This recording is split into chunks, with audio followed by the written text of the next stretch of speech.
Alors dans cet enregistrement, on va reprendre un petit peu les basiques, parce qu'il y a beaucoup de gens en fait qui me disent bah voilà, je veux lancer mon entreprise, par où je commence, qu'est-ce que je fais, je vais lancer une start-up, je vais faire mon plan marketing, je vais lancer un produit. Et en fait, il s'est prendre un petit peu du mauvais côté, en fait, la mauvaise manière.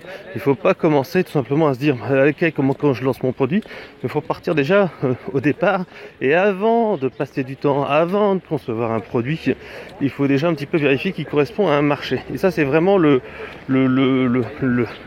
plus important, parce que parfois on peut perdre beaucoup de temps à sortir un produit et puis en fait se rendre compte qu'il ne correspond pas à un marché. Et là, moi je vois beaucoup de startups comme ça qui se lancent, qui se disent ouais, j'ai l'idée du siècle, et en fait c'est une idée qui correspond à un besoin qui n'est pas fiable, solvable. À chaque fois qu'il faut qu'il y ait un besoin en fait qui est urgent, c'est-à-dire que les gens aient vraiment besoin d'avoir ça, qu'il soit important, c'est-à-dire que ça change vraiment quelque chose dans leur vie, et que ça soit solvable, c'est-à-dire qu'ils soient prêts à payer. Je rappelle toujours l'idée, si par exemple vous vous adressez à des demandeurs d'emploi, vous aurez des difficultés parce que les gens n'ont pas forcément beaucoup d'argent.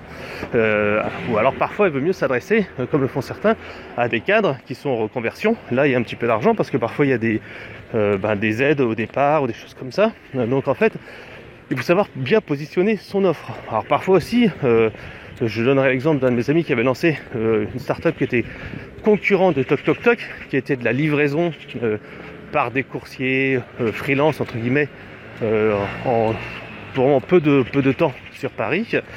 Et finalement, il s'est rendu compte, après avoir travaillé là-dessus pendant plusieurs mois, que finalement c'était pas rentable parce que il y avait trop peu de personnes qui étaient intéressées par cette livraison sur le papier, de se dire tiens, j'ai envie de me faire livrer un McDo, j'ai envie de me faire livrer un resto, ou j'ai envie de quelqu'un aille faire mes courses pour moi, ou me chercher une pharmacie ou quelque chose comme ça. Ça paraissait intéressant. Vous commandez, quelqu'un va le chercher, il a une carte de crédit prépayée et hop, il vous livre. Le problème c'est que sur le papier c'est intéressant, mais dans la vraie vie en fait, qui a besoin de ça? Et c'est vrai que quand on m'avait demandé de tester le service, je me suis dit bah ouais, mais ça ne me sert à rien. Et pourtant tout le service marchait, tout le système, tout le logiciel, tout était vraiment carré. Mais en fait il y avait une chose qui était importante, c'est ce problème de besoin solvable. En fait il faut véritablement qu'il y ait un produit, mais il faut aussi qu'il y ait un marché. Un marché, c'est-à-dire que c'est des gens qui soient prêts à payer et payer un certain prix. Et c'est pour ça que parfois il vaut mieux avoir un produit qui correspond à un petit marché, parce que comme ça on va pouvoir vendre cher et rentabiliser son temps et son argent, que d'essayer d'aller à la recherche d'un produit qui va répondre à un tout petit marché et qui finalement va pas rapporter grand chose. Donc voilà, donc ça c'est vraiment essentiel de se dire ok, quel est mon produit, quel est mon marché. Ensuite qui est mon client type, c'est ce que j'appelle moi la méthode des personas. Avant de se dire je veux vendre à tout le monde, mon produit s'adresse à tout le monde, il faut déjà que ça s'adresse à une personne en particulier. Là encore j'ai un autre exemple, une amie en fait qui développeuse, son mari aussi est développeur, et ils se sont dit waouh, on a une techno super intéressante qu'on a découvert, qui est en open source, qui permet en fait de faire de la visioconférence, et nous on sait en fait que les personnes âgées elles ont besoin de pouvoir communiquer avec leurs petits-enfants et tout ça, parce qu'ils ne savent pas trop comment ça marche, blabla. Et donc on s'est dit, tiens, on va lancer un système de visioconférence pour les personnes âgées, un truc simple. Et en fait, ils se sont rendus compte que finalement, les personnes âgées, elles n'étaient pas intéressées. Ils ont essayé de faire tester le produit avec différentes personnes, mais les gens disaient, moi je leur disais, mais moi j'en ai pas besoin, j'utilise d'autres choses, j'utilise Skype, j'utilise Facebook, j'utilise autre chose. Et les personnes âgées, forcément, c'était un peu trop complexe pour eux, puis ils n'avaient pas de tablette, etc. Donc c'est important de vérifier son marché comme ça, avec par exemple les personas, comme je le disais. Le persona en fait, c'est tout simplement personnifier son client avec un client type. C'est par exemple Michel, il a 53 ans, il est dans tel domaine d'activité, etc. Ses problèmes actuellement, c'est ça, ça et ça. Ses besoins, c'est ça. Qu'est-ce qu'il aime pas, comment on peut l'aider, etc., etc. Des citations.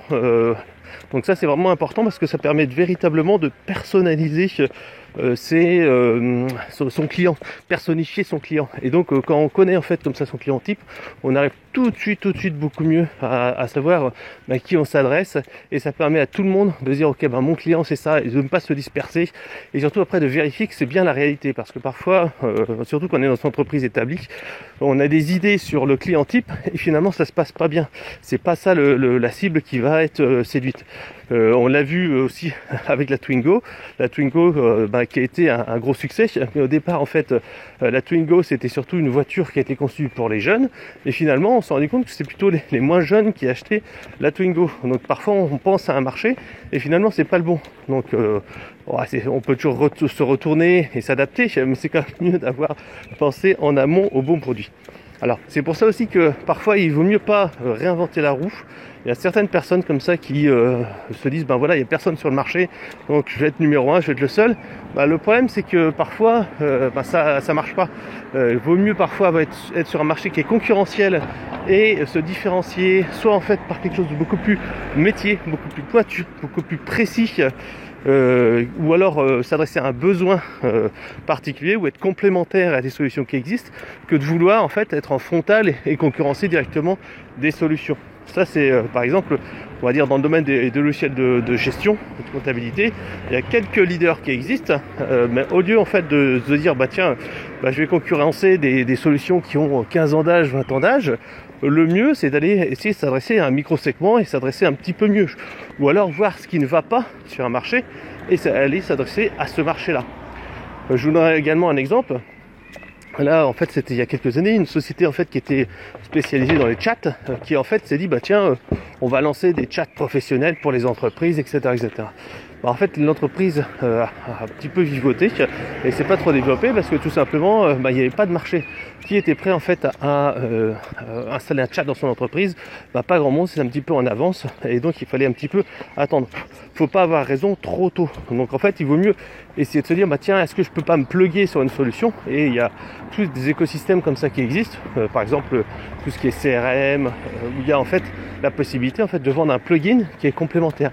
On le voit avec des solutions comme par exemple Sparklan, comme Bypass, etc., qui eux en fait se mettent en complément de solutions de CRM en proposant des add-ons en plus qui viennent compléter ce qui manque en fait dans une solution. Et on voit souvent comme ça des add-ons qui sont rachetés par des sociétés et qui en fait permettent à leurs propriétaires de s'en sortir. Voilà. Une fois que vous avez fait ça, que vous savez en fait s'il y a un vrai marché, qui est votre client, comment vous allez pouvoir vous différencier, vous améliorer par rapport aux concurrents, vous allez sortir votre USP, votre Unique Selling Proposition. C'est-à-dire dire en quoi en fait vous êtes différent des autres. Encore une fois, si vous n'êtes pas capable de dire tout de suite ce qui vous fait une différence avec le 1 et 0, c'est-à-dire que c'est pas je suis un peu plus simple, ou on est plus facile à utiliser, ou on est moins cher. Ça, c'est pas pour moi une USP et pour moi, c'est pas une différenciation. Si vous dites on est plus ergonomique, on est plus simple, on est plus facile à utiliser, non, c'est faux. Parce qu'en fait, les gens vont pas changer juste pour ça. Il faut que ça soit vraiment clivant.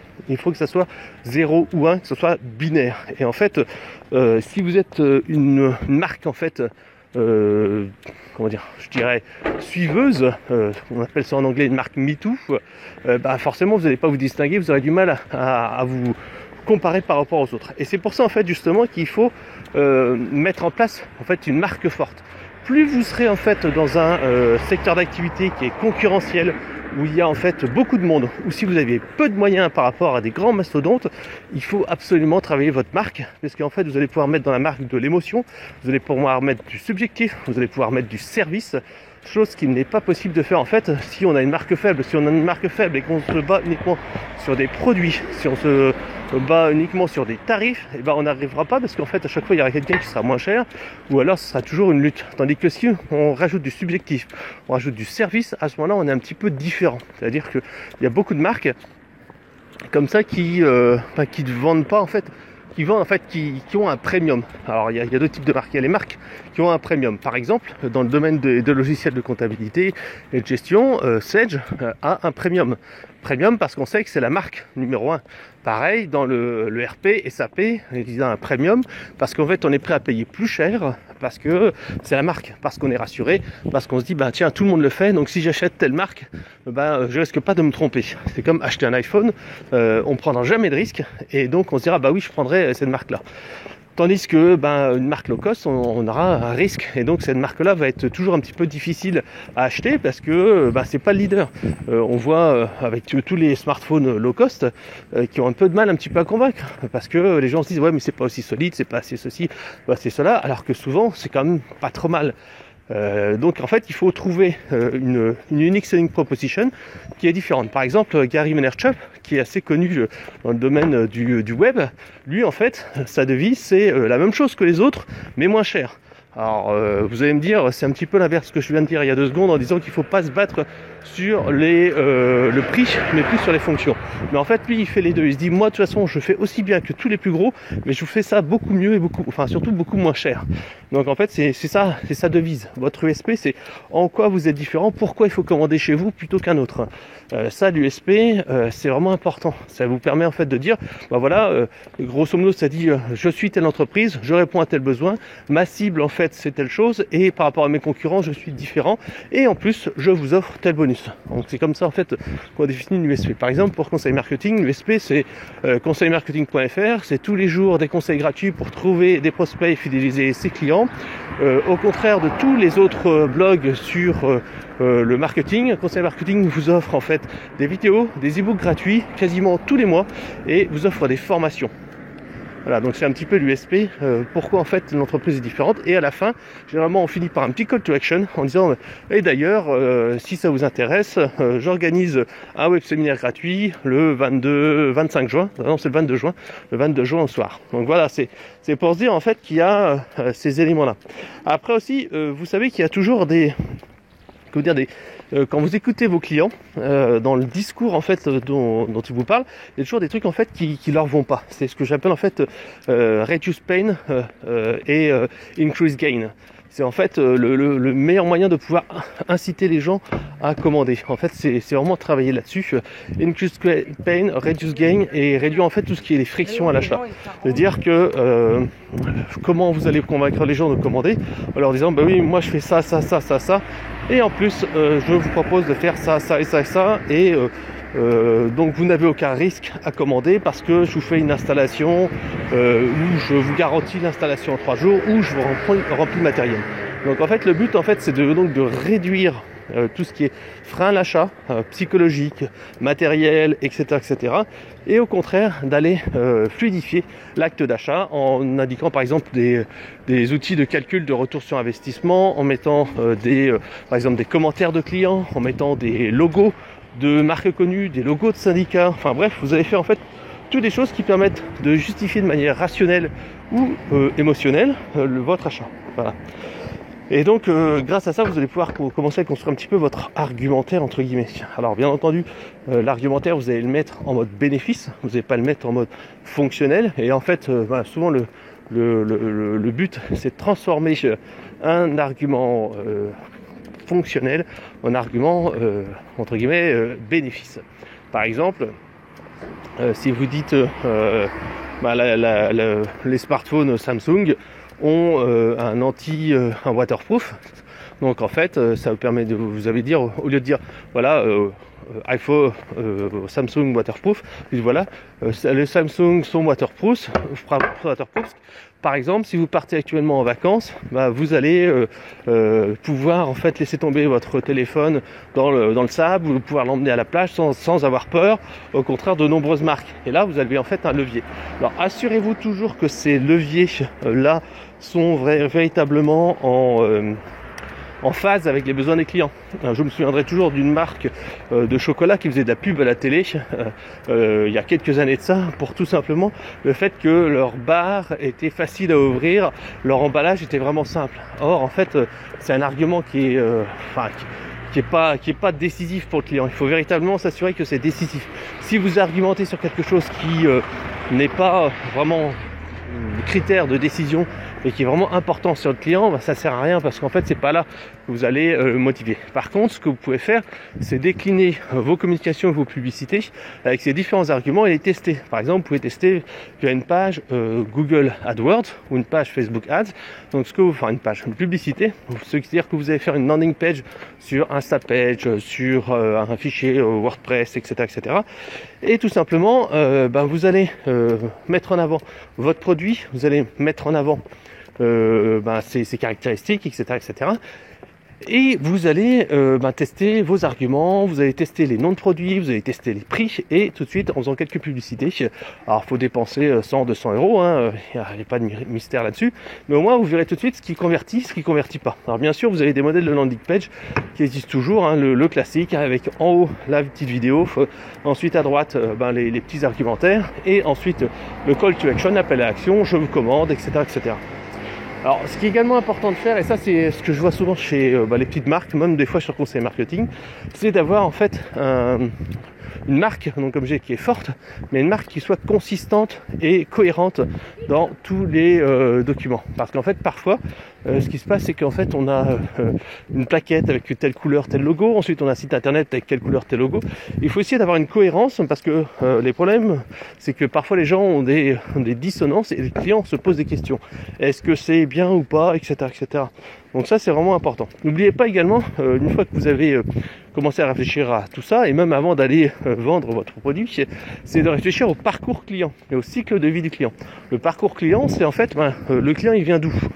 Quels sont les carrefours d'audience? Où est-ce qu'il est actuellement? Et comment en fait je peux le toucher et quelles sont les méthodes les plus efficaces? Avec bien sûr les niveaux d'influence, les influenceurs de niveau 1, 2, 3, 4. 1, c'est ceux qui sont impliqués dans l'achat et qui touchent directement le client. Les deux, c'est ceux qui sont impliqués dans l'achat mais qui touchent pas directement le client, etc. Par exemple, un médecin est prescripteur, mais il n'est pas impliqué directement dans l'achat. Un pharmacien est un peu plus impliqué dans l'achat d'un médicament. Donc en fait, quand vous vendez des médicaments, vous essayez en fait d'aller préconiser ça. On le voit par exemple dans le domaine des crèches, où généralement quand on a une marque de couche qui est dans la crèche, finalement on se dit tiens, je vais prendre celle-là plutôt qu'une autre. Donc en fait, on essaie de trouver ces prescripteurs, ces gens en fait qui peuvent proposer d'acheter. Par exemple, dans le domaine de logiciel de gestion, encore une fois, c'est l'expert comptable qui est un prescripteur, parce que lui, il est impliqué dans la décision d'achat et il est en contact direct avec le client, et en plus, le choix du produit a un impact direct sur son business. Donc ça, c'est le plus gros prescripteur, c'est le plus important, parce que c'est lui qu'il faut convaincre en priorité. Il n'y a pas longtemps, j'ai vu aussi une publicité d'une grande marque d'huile d'olive, vraiment très haut de gamme, à une quinzaine ou vingtaine d'euros de 2000 litres ou quelque chose comme ça. Et en fait, ils ont décidé de ne pas faire trop de publicité parce qu'ils n'avaient pas beaucoup d'argent. Par contre, ce qu'ils ont fait, c'est qu'ils ont travaillé avec des grands chefs, et leur but à eux, c'est d'être en fait référencés chez les grands chefs qui ont des grandes tables et qui sont connus, et de leur proposer leurs produits à des prix cassés et même des produits à leur propre marque, c'est-à-dire que le chef peut avoir sa propre huile d'olive avec son nom, avec sa bouteille, etc. Et en échange de quoi en fait, bien sûr il présente le produit dans son magasin, dans son restaurant plutôt, et s'il est présent dans les médias, il le présente également dans les médias. Voilà, donc ça c'est quelque chose qui est important. Après, on peut aussi imaginer, regarder quelles sont les stratégies utilisées par vos concurrents. Parce que généralement, quand on est une petite marque, une petite entreprise, on va essayer de voir ce qui se passe de plus intéressant ailleurs. Alors donc on regarde ses concurrents, qu'est-ce qu'ils font, comment on peut se différencier. Le but c'est pas de copier, à moins d'avoir une stratégie, ce que j'appelle MeToo, le suiveur, c'est-à-dire qu'on va essayer de faire la même chose que les autres, mais d'essayer d'avoir quelque chose qui soit quand même un peu plus différent, se différencier. Quand on est une petite marque, au contraire, il faut casser les codes. Si tout le monde communique d'une manière, vous êtes une petite marque, vous devez communiquer de manière totalement différente sur un créneau ou quelque chose qui a vraiment de l'importance pour les autres. Ça, c'est vraiment essentiel. Alors après, bien sûr, il faut aussi vous tenir au courant de ce qui se passe dans votre actualité sans trop y passer de temps. Moi, à chaque fois, j'essaye de suivre ce qui se passe dans mon secteur, mais je ne vais pas y passer des heures et des heures parce que faut que je produise, faut que je fasse des choses. Donc, essayez de limiter aussi le temps que vous consacrez à tous ces éléments-là.